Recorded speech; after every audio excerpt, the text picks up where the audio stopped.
Monsieur le Président, Madame la Présidente, Monsieur le Ministre, Monsieur le rapporteur, notre Assemblée est saisie d'un projet de loi autorisant la ratification de 3 accords relatifs aux services aériens avec l'Éthiopie, le Costa Rica et le Mozambique. Comme le rapporteur le rappelle, la France est déjà signataire d'une centaine d'accords de ce type qui entraînent la reconnaissance réciproque de droits aériens entre les parties.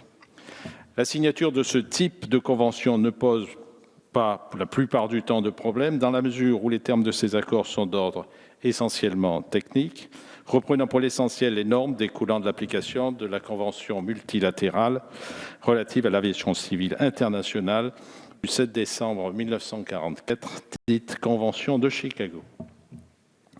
Ces accords, rappelons-le, sont particulièrement importants dans la mesure où les normes demandent à être développées tant en matière de règles économiques qui permettent d'assurer la libre concurrence ou des règles qui assurent la sécurité et la sûreté du trafic aérien.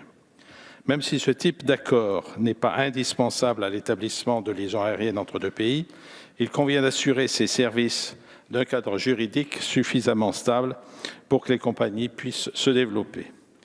Ces accords ont par ailleurs une portée particulière puisque ces accords permettent aussi de nouer des liens plus forts avec les pays concernés.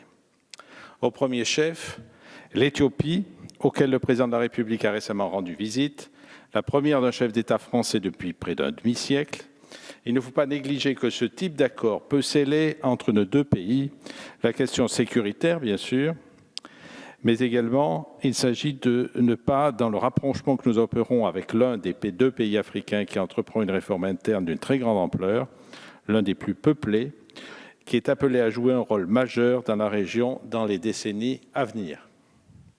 Le président de la République a ainsi rappelé les liens profonds et anciens qui nous lient à la République d'Éthiopie, dont la culture millénaire est l'un des plus beaux témoignages de notre commune humanité. Plus pragmatiquement, cet accord devra permettre de soutenir la très forte croissance du trafic aérien depuis la fin des terribles guerres qui ont ensanglanté la région. Il en va de même avec le Costa Rica, pays stable dans une Amérique latine qui bouge et avec lequel nous partageons des vues communes sur les résolutions des grands enjeux internationaux. Le Mozambique, enfin, dont le détroit est aujourd'hui l'un des endroits stratégiques d'un océan Indien qui va devenir dans les prochaines décennies le cœur du commerce mondial, par voie maritime bien sûr, mais aussi par voie aérienne.